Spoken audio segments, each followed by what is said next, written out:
Alright, so welcome everybody. Good to see you as we continue our Daniel Bible study, and welcome to the people online as well.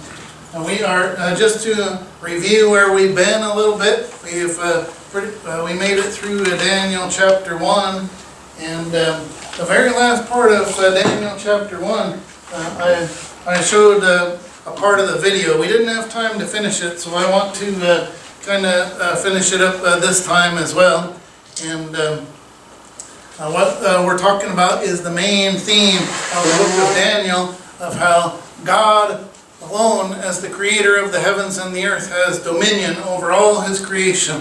And so it's a meditation on what does that dominion mean, and what does that dominion look like. God is in control of all the earthly kingdoms of this world, and gives to earthly kings their powers and authority, and they need to recognize that they are under God. And so, it's as we say in our nation, or at least, it used to be said a lot, that when we pledge allegiance to the flag of the United States of America, we recognize it as one nation under God, right? And does that say on our currency, does it say? In God we trust. Oh, in God we trust, that's right, yeah. So we still have that, at least on much of our currency, but one nation under God is what we were taught to pledge, and I'm not sure if that's still in there. I don't know if they're still saying that at the public schools nowadays, but to recognize that any nations that are established and governed in this world are still under God's law, and the kings, the rulers, are under God, and they need to recognize that. I started to show a clip because the very last verse of Daniel chapter 1 says Daniel is spent time in Babylon for over 70 years, and he up to the time of King Cyrus, who is actually a Persian. And so we're going to see in chapter 2 how a lot of this shakes out, how the Babylonians are in power.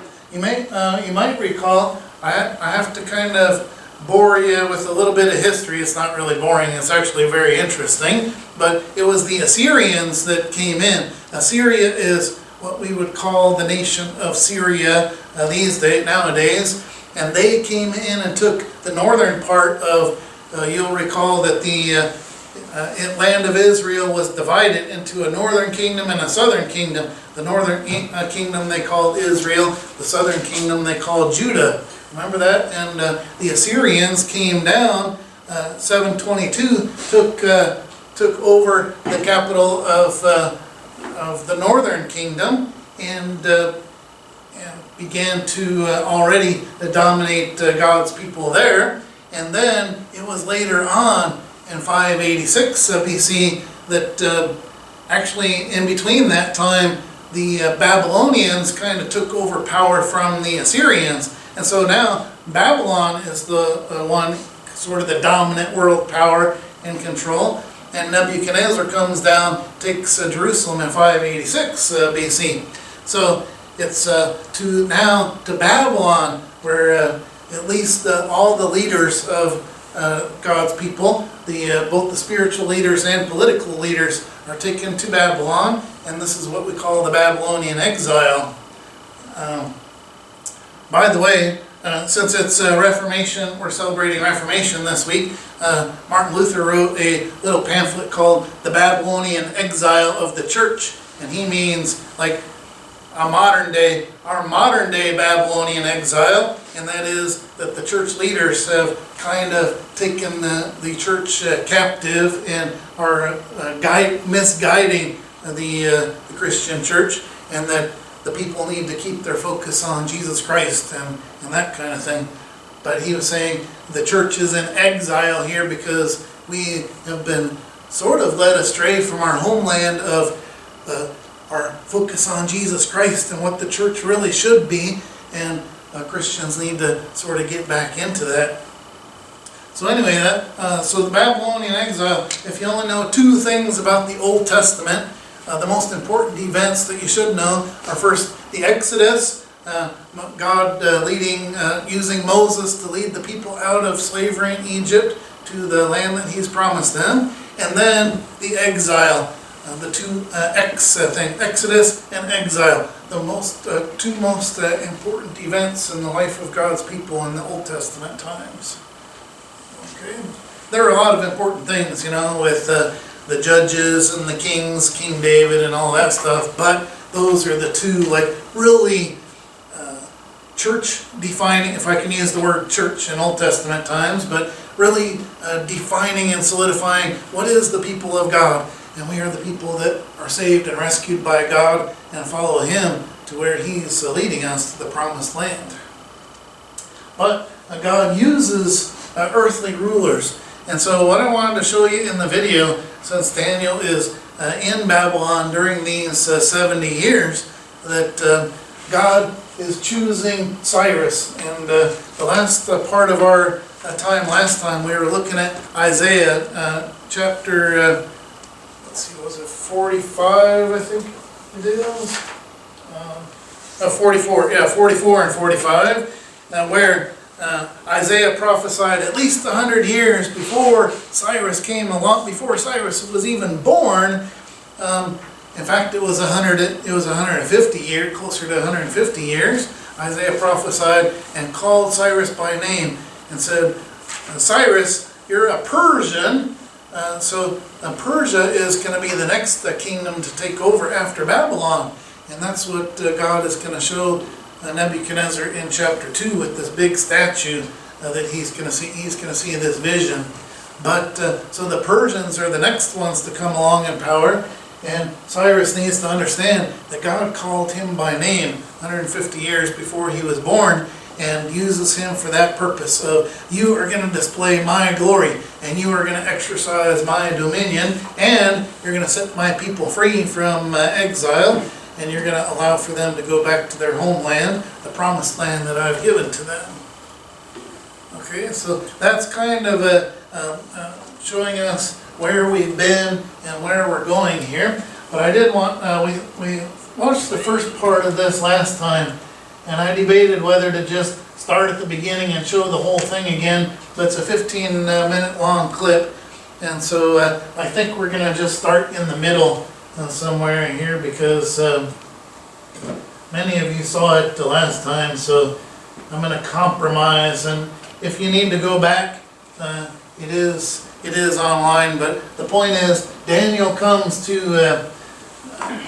or actually, Cyrus appears to where Daniel is, and Daniel is teaching Cyrus that there's a God who is in control of all of this, and He called you by name. And so Cyrus needs to understand that when he took over Babylon, when Persia came in and took over Babylon, God just handed it to him pretty much.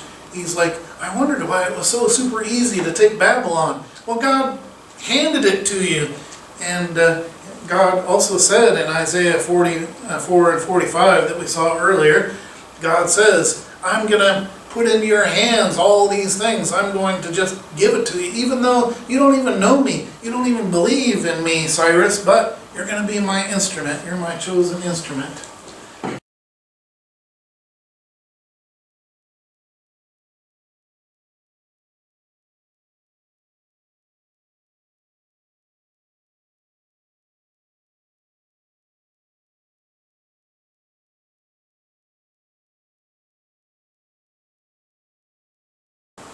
Don't get me started on how the movie only covers really the first 6 chapters. It's only really the first half of the book of Daniel, but that's another issue, because in Daniel 7 through 12, these are apocalyptic visions that would be very difficult to make a movie about. But what I wanted to show you in this, or at least these clips from the movie, was that Daniel is saying at the very beginning, this is what it's all about. And the Lord brought me through all these experiences and all these different kings in Babylon, and made me an official in the court of Babylon through the reign of several kings, so that I could come to this time and help Cyrus to understand his role in all this, and how God, as the Lord, has been in control of everything. And so it's sort of the old Daniel, looking back, even in chapter 1, he's saying, now I'm writing this to you, and I want you to understand how everything is kind of played out and have that big picture. As now we're going to zoom in on individual events during my lifetime and my time in Babylon, so that you can understand exactly what's going on. So what are some either questions or comments, things that stuck out to you from the video there?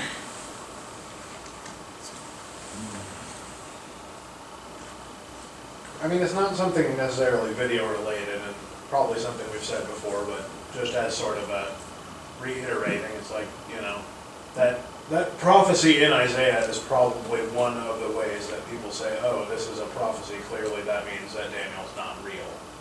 Right, yeah. That's probably one of their, you know, illogical reasonings for why it's not a real thing. Well, and that's going to transition us into the beginning of chapter 2, where I kind of show you some of the history, some of the stuff that Roger says. You're not going to test us on this, are you?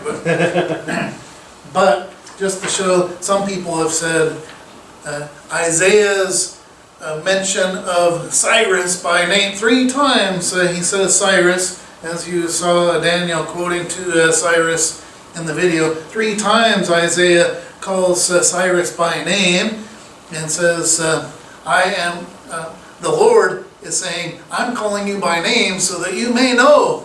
And God says this all throughout the scriptures. In fact, he uses that phrase, I do this and this and this, so that you may know that I am the God. I'm the one in control of everything. So that you may know that I am Yahweh, the Lord. Right? Yes, right. Just thought a little interesting when that other advisor or whatever said, maybe we ought to have this checked out, you know, and Yeah. he said, no, I don't think so. It's good enough for me, you know, but you would think that somebody in his position, maybe as a ruler, saying, this guy's trying to smooze me, you know, we will have it checked out. Yeah. Would have checked out, but, you know, but it just kind of, you know, that shows he got some measure of faith at least from what he had heard, Yeah. you know, from God's word. Exactly, yeah. And Cyrus just, this is illustrating, of course, this isn't this isn't from the book of Daniel, but it is based on, you know, the history and the background and everything. And so I think they do a really good job in this movie where Cyrus is like, but I recognize the truth when I hear it. From the prophet Isaiah 150 years ago. It's a great line. Do you not recognize the truth when you hear it? Yeah, exactly. And Cyrus, even though God's very point in the prophet Isaiah is that you don't know me, Cyrus, but I am coming to you and revealing myself and making you to be my instrument. And that's the very point of Isaiah's prophecy. And that's why I want you to be aware and just know about Isaiah 44 and 45 there, that this is significant. I mean, it's like, I don't know, a prophecy that oddly specific in Isaiah is so rare.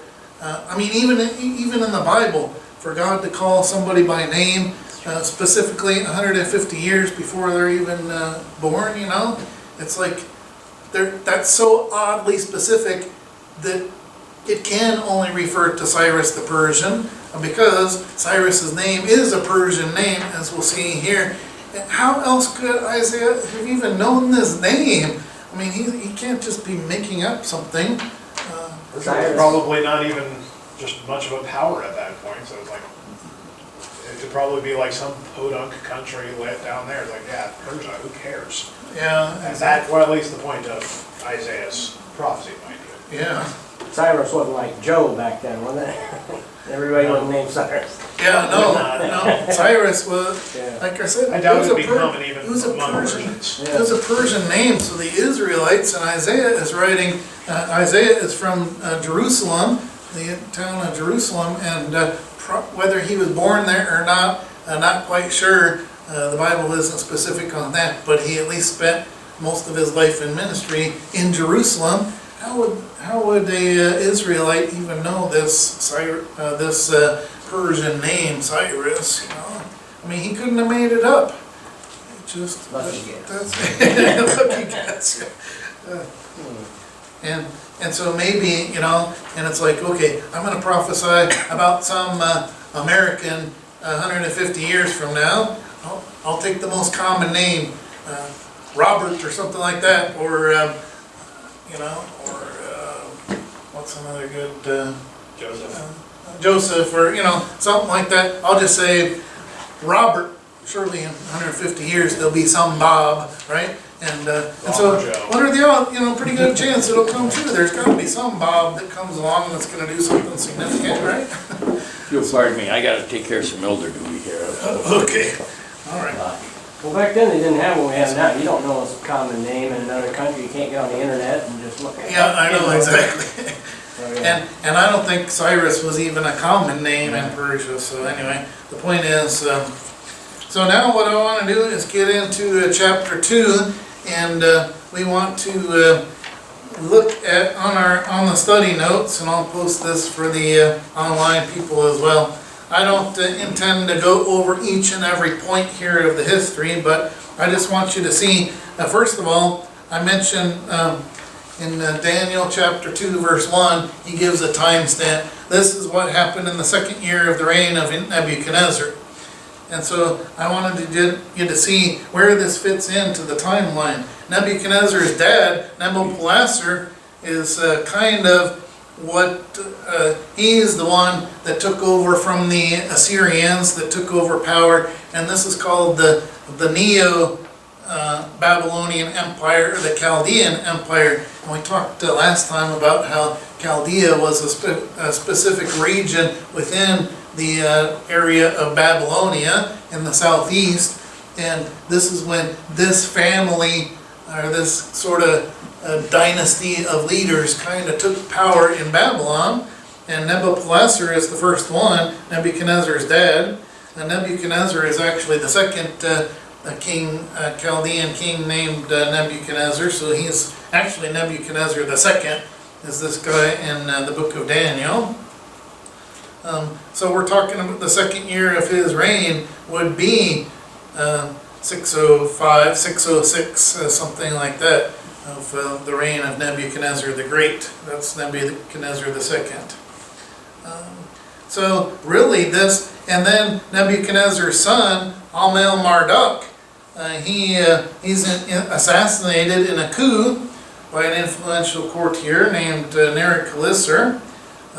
So then you have this coup kind of reigning, these guys, Nericalis and his son Labashi-Marduk.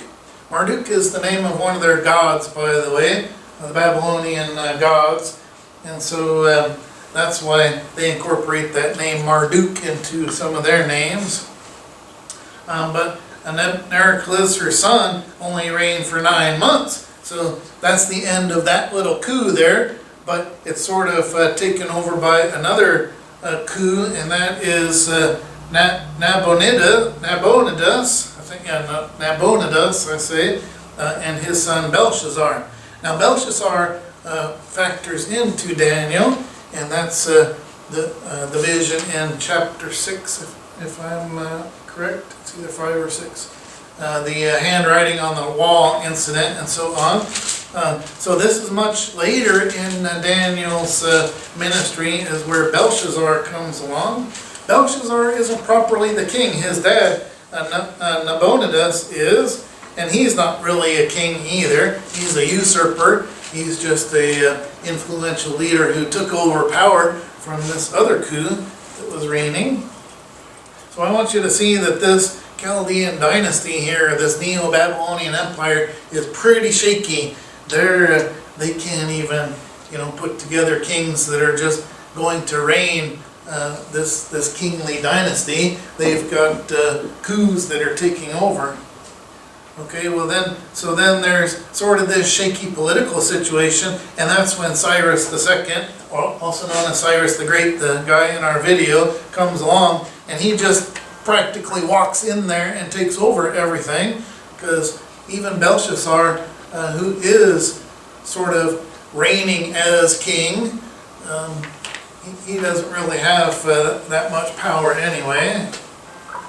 And so it wasn't that hard for Cyrus to take over. I did want you to note too Cyrus's other name. Now this is kind of controversial, because Daniel mentions Darius the Mede, and Darius takes over as ruler, and so it's controversial among scholars, at least it has been for the last 150 years or so, that they say this Darius the Mede, he's not, we look in the Persian writings and stuff, and he's not really mentioned as a king of the Persians. Who's this Darius the Mede? Well, it turns out that if you do some research, Darius the Mede is another name for Cyrus the Great, Cyrus II. That is his name. Darius, I know there was probably his given name, and there's some documentation there. First of all, Darius the Mede is not only mentioned, that's where Daniel says in chapter 6, verse 28, he calls him Darius the Mede, but also one of the later additions to the book of Daniel called Bel and the Dragon. Bel was a Persian god as well, but Bel and the Dragon is a later addition to Daniel, not written by Daniel himself, but in that writing, in the first verse, it mentions Darius the Mede as well. So this is testified to outside of the book of Daniel, but also a historian named Herodotus, he writes in his histories about Darius, and that was he was born in the country or the region called Media, and that's why he's Darius the Mede, and that was probably the name that his parents gave him, Darius, but Cyrus was his king name, right? So just like we have the king of England now, Charles, who was Prince Charles, we've known all of our lives, right? But now, what's his king name again? Do you remember? It's got like a bunch of them, 93 or 4 or something. Yeah, but Oh yeah, he picked another he's King, it's not George, is it? He did pick a name that was historical. Yeah, there's a king name, and his given name is Charles, but as king now It he might be is. George. I know what you're talking about. Charles III? No, it's he. Well, Charles III is who he is, or that's. Once That's what it says he currently, became just king, looking it up.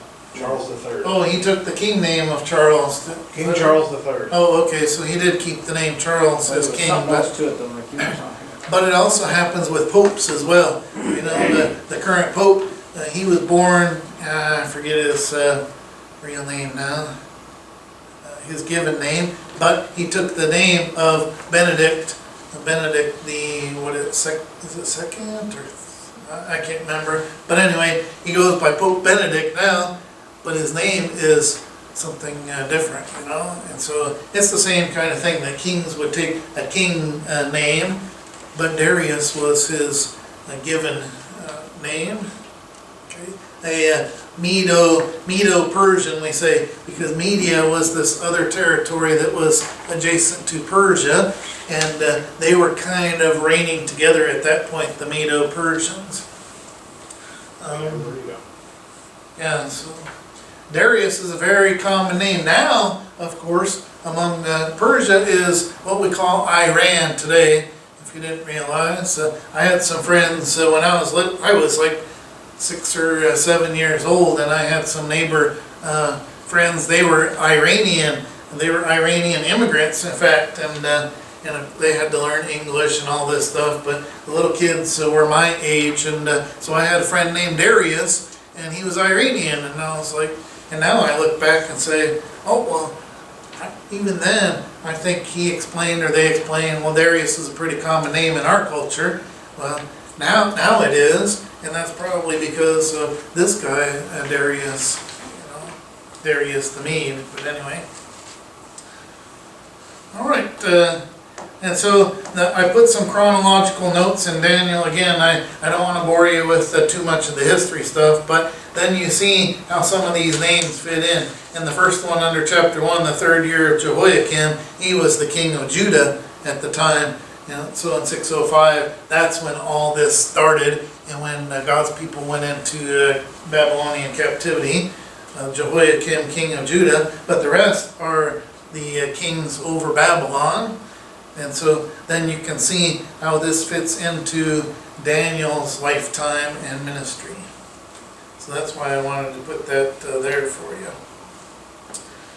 Okay, so let's read some in chapter 2 here. So we still got about 20 minutes left, so let's turn to Daniel chapter 2. And probably most of you are already there, and I'm not there yet, so. Okay, let's look at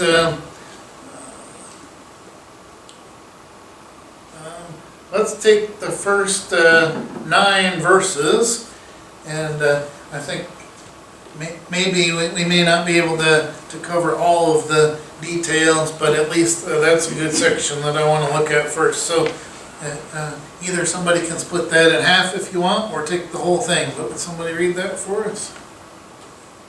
In the 2nd year of his reign, Nebuchadnezzar had dreams. His mind was troubled, and he could not sleep. So the king summoned the magicians and enchanters, sorcerers, and astrologers to tell him what he had dreamed. When they came in and stood before the king, he said to them, I have had a dream that troubles me, and I want to know what it means. Then the astrologers answered the king in Aramaic, O king, live forever. Tell your servants the dream, and we will interpret it. The king replied to the astrologers, this is what I have firmly decided. If you not tell me what my dream was and interpret it, I will have you cut into pieces and your bones turned into piles of rubble. But if you tell me the dream and explain it, you will receive from me gifts and rewards of great honor. So tell me the dream and interpret it for me. Once more they replied, let the king tell his servants of the dream and we will interpret it. Then the king answered, I am certain that you are trying to gain time, because you realize that this is what I have firmly decided. If you do not tell me the dream, there is just one penalty for you. You have conspired to tell me misleading and wicked things, hoping the situation will change. So then tell me the dream, and I will know that you can interpret it for me. Okay, so that last... You need 2 more verses. Oh, 2 more? Well, we're gonna... Oh, okay, yeah. You need 2 more Okay, verses. let's go through 11. That's a good point. So you want to take those, Michelle? No, because I'm in the wrong. Oh, you're in a... I just continue your version anyway. Okay, I'll go up here. The astrologers answered the king, there is not a man on earth who can do what the king asks. No king, however great and mighty, has ever asked such a thing of any magician or enchanter or astrologer. What the king asks is too difficult. No one can reveal it to the king except the gods, and they do not live among men. Okay. So, and that is a key point, which we're gonna get to. So the reason why I said to verse 9 is we're gonna get to that, the key point of what's gonna happen. But what's Nebuchadnezzar's point here? He has this dream, and he recognizes that this is one of those special dreams. This is a significant dream, and he senses this. And I think that's part of God's message to him is, hey Nebuchadnezzar, this is not a normal dream I'm sending you. I'm sending you this vision that has consequences. This is important. You pay attention to this, Nebuchadnezzar. You pay attention to what I'm showing you. And Nebuchadnezzar is like, okay, I'm paying attention, but I don't know what this means. And God could have explained it all to Nebuchadnezzar, right? God could have explained it, but he didn't. God makes Nebuchadnezzar dependent upon somebody else to explain it to him. So what's Nebuchadnezzar's concern here? He knows this is a crucially important vision from, maybe he thinks the gods, his Babylonian gods or whatever, but he knows this is a life-changing kind of thing. What is his concern? What does he ask his magi to do? He said not only describe the meaning, but tell me what the dream was to start with. Yeah. That's kind of tricky. Yeah, exactly. So Exactly. now I want to be sure that you're just not making up something. If this is truly from the gods, like I suppose, and now remember, forgive him, he doesn't know about the true God of Israel. He doesn't understand that yet, so forgive him for saying gods, plural, with a lowercase g. But he doesn't understand. We understand, so we'll forgive him for that. I know this is from the gods and I know this is significant, but I want to know, is one of you, the Magi, my advisors, when you come in, I want to know that God is speaking through you, or the gods. See, I keep saying God, but he doesn't know. I want to know that the gods are speaking through you and giving me the truth here in the interpretation, right? But how do the Magi kind of stall? And really, I guess this is the part that, yeah, Michelle's right, we needed to add this part. What's their concern? Can't be done. Yeah, no human being can do this, nor has a king ever asked one of his advisors, astrologers, magi, whatever we call these guys, and actually there were various classes of them, and that's one of the key points is Daniel's not here with these guys. Why not? He's an advisor to the king. He is in one of those offices. Well, but he's not this kind of advisor to the king. And so whatever we make of these, and we're kind of learning as we go along, what are these, this class of persons called magi, and what kind of advisors are they to the king, and what kind of arts or sciences do they practice? That's the big question. And of course they employ any kind of science or art that they can in order to understand what's going on in the world, or messages from the gods, or any of those kind of things. So we would say some of this stuff we would call it satanic arts, as we talked about the second commandment today in our service.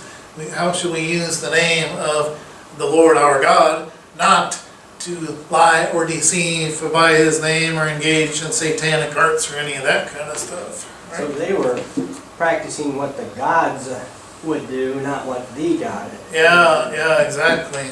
And see, Daniel is not part of that. Daniel, he comes in and says, I'm going to tell you the truth from my God, who is actually the Lord of all creation and should be your God and your Lord too, Nebuchadnezzar. We haven't gotten to that. But we haven't gotten to that part yet, so that's a spoiler. But I think you probably learned this story before, so I can give you a little bit of spoilers. But notice I put under the study note there on the very last thing under chapter 2 verse 1 is this is very much the same thing that God did in Genesis chapter 41 in giving the Pharaoh, the king of Egypt, this vision of the future, what's going to happen. And the Pharaoh says, I don't understand. I saw these fat cows and the skinny cows, and the skinny cows ate up the fat cows, and I don't get it. What do cows have to do with anything? Fat cows and skinny cows, right?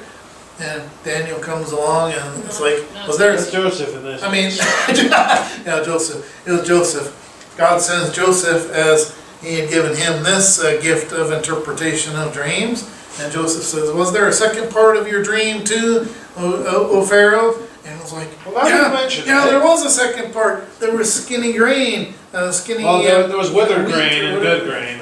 Yeah, so there was pathetic grain and there was good grain, and the pathetic grain ate up the stalks or whatever, and so yeah, you're right.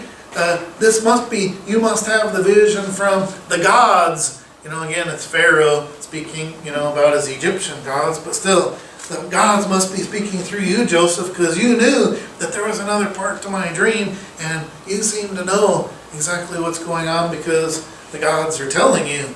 And that's what's happening with Nebuchadnezzar here, a much later time here in Babylon. I think that it's significant, that he threatens them. I mean, like, this isn't just, tell me the dream. I mean, he's gonna cut him up. He's chopping him up. That's what he's gonna do. He's gonna chop him up. Seems a little extreme, to be honest, but yeah. So this is the key difference that I bring out on your note on verse 2, is there's one key difference here. The king is threatening death to anybody who can't tell him what his dream was. And of course, and if you could tell me the dream, then certainly you'll have the correct interpretation of it too. And so I'm going to put to death any of my advisors who are not actually telling me the truth and speaking through, at least our God's speaking through my advisors, right?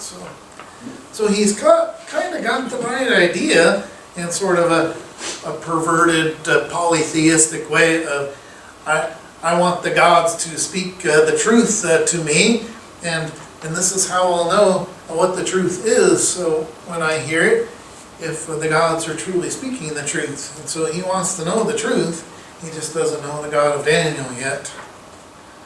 Alright. So, I also have a note here, under verses 3 to 6, I put, up to this point, this is a key feature of the book of Daniel.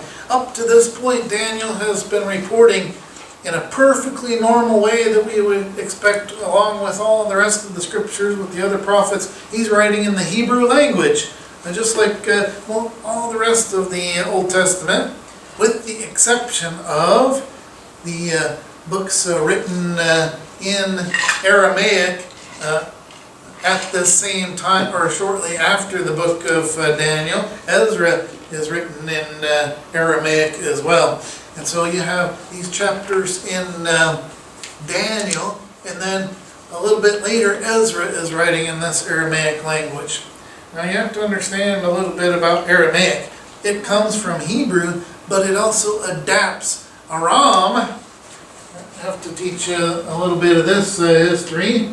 Aram is the ancient name for Syria. Okay, and really it's related to Assyria as well. But it was in this land. This is over west of. So you have. If you can kind of picture, I don't have the entire world map because that one's too closely cropped there. But you have up here on the bricks, you've got, and I can't even point, well, there is Iran, there is Iraq, and that's Mesopotamia. And in the eastern part of that is where Babylonia is, in Mesopotamia. So this brick up here, and then up here is Assyria. Syria, and Father Abraham came from right about up here. He was born first in the town of Ur, Ur, which means light in their language, but then he moved to a town, his family moved to a town named Haran, but that was in Syria, or Assyria, and so Father Abraham, their language kind of picked up a lot of this language of Aram and many of the vocabulary words and stuff like that. So the Hebrew that Abraham and his family were speaking already had many of these vocabulary words and stuff. But then when Abraham's descendants now, part of the Judahite people, have moved up to, or been deported to Babylon. Now they're back in this land where there's a lot of similar words and stuff like that, and their language, their old Hebrew language, is kind of evolving, and they're picking up some more words from the Syrian, and their language kind of is evolving to, it's still kind of Hebrew, but it's also got these other foreign things in it too, and they're calling it Aramaic. Okay, so it has this Aram in there, so keep that in mind. So this is closely related to Hebrew, but it's sort of like the difference between, I compare it to, Hebrew would be like the Old English. If you read some really old English documents, I mean, even before like the King James Bible kind of stuff, really old English, well, that's kind of like Hebrew. And it's like you can read some really old English and they spell things differently with like E's on the end of things, all these different spellings, but you can kind of figure it out, right? And it's like, I know these vocabulary words, but this old English is kind of strange, and I can kind of get the gist of what it's talking about, but now we speak this modern American English, and it's much different than the old English, right? And so Aramaic is more like your modern American English or something like that. So think of it that way. But the point is, when Daniel says, these advisors speak up, in verse 4, the astrologers answered the king in Aramaic, and he quotes them, but the thing is, from now all the way through chapter 7 of Daniel, he's going to keep talking in Aramaic. Everything is in Aramaic from chapter 2 verse 4 all the way through the end of chapter 7. Okay? Which is an interesting feature of Daniel. It's written in two different languages, really. The Old Hebrew and then the more modern Aramaic. Aramaic, by the way, is when the people go back to their homeland and rebuild Jerusalem and all that for the next 500 years or so until Jesus comes along. They're speaking Aramaic, and that's Jesus' language. You say, wait, I thought the language of God's people and Abraham's family was Hebrew. Well, it is, and they're called Hebrews, the people, but this language just evolved, and that's what I want you to understand about the languages. On a note somewhat related to that, it's similar to how, the rest of the New Testament is written in Greek, because that becomes the common language of the known world at that point. Yeah, and in fact, even Jesus and the apostles, the people then are hearing, even in their synagogues, the scriptures read in the Greek language. And that's because Alexander the Great comes along in 330 and says, we're taking over all these lands. The Macedonian Empire, we're taking over all these lands. We're going to be in control. And if you want to do business or education or any of that kind of stuff, you need to learn the Greek language, because that's going to be our common empire, the language of this empire. So now all of a sudden the people at the time of Jesus are speaking Aramaic and Greek as well. So it's kind of like metric system. Yeah, exactly. So Alexander comes along and, we're going to use, actually no, the Americans said, that metric system, we want to have our own, So the metric system makes too much sense. Let's fix that. So instead of liters now, we're going to use cups and Gallons and we're going to use ounces and stuff like Pack that. of apples. And it's like I always taught my kids, and Joel can relate to this. That I was like, it's really the American system that doesn't make any sense. What in the world is a cup? What does a cup mean? Or this thing? Or what does a pound mean? And wait, don't the English use pound for their money too? It's out there 2 rods in the field. Yeah. 16 2/3 feet. Yeah. That's how And what's a foot? And certainly my foot is a different length than, say, I'm looking at Don's shoe. His foot is a lot longer than my foot. it's too much. Stuff like that, So anyway. Okay, almost time to quit, but so now the advisors, and where we'll pick up next time is the advisors are saying, hey, you're asking you're being unreasonable, O king. How could we possibly know even what you dreamed? And if you look at it from a human perspective, we're like, well, these guys are absolutely right. I mean, who could do this? This is humanly impossible, and the king is being unreasonable to even ask this. But again, because this is so important, I want to ask you again, but why is Nebuchadnezzar holding firm to this demand that no human being could accomplish? Why does he ask this? Tell me what my dream was. That would be proof that they know what they're caught in. Yeah, exactly. If this is a message from the gods, I want a message from the gods, not just what some human beings made up. Okay. So, and the plot is going to thicken, because now what the king decides is, okay, if nobody can tell me what my dream is, obviously all my advisors are fakes, and I'm just going to kill them all, right? And now Daniel isn't here among these magi guys, but now all of a sudden Daniel is under the decree, you're going to die now, Daniel. You're one of my advisors too, and even though you weren't in this class, I'm going to just kill them all, right?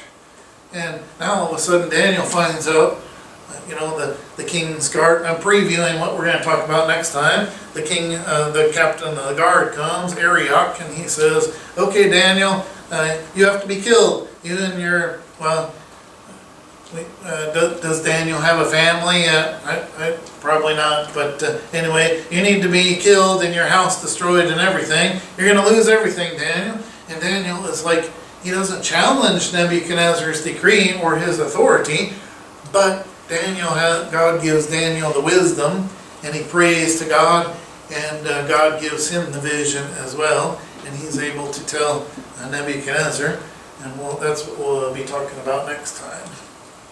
So, really great stuff, and we need to see what's the lesson for all of us in all this, and that is that God is in control at every point in this story, and that's the comfort for us.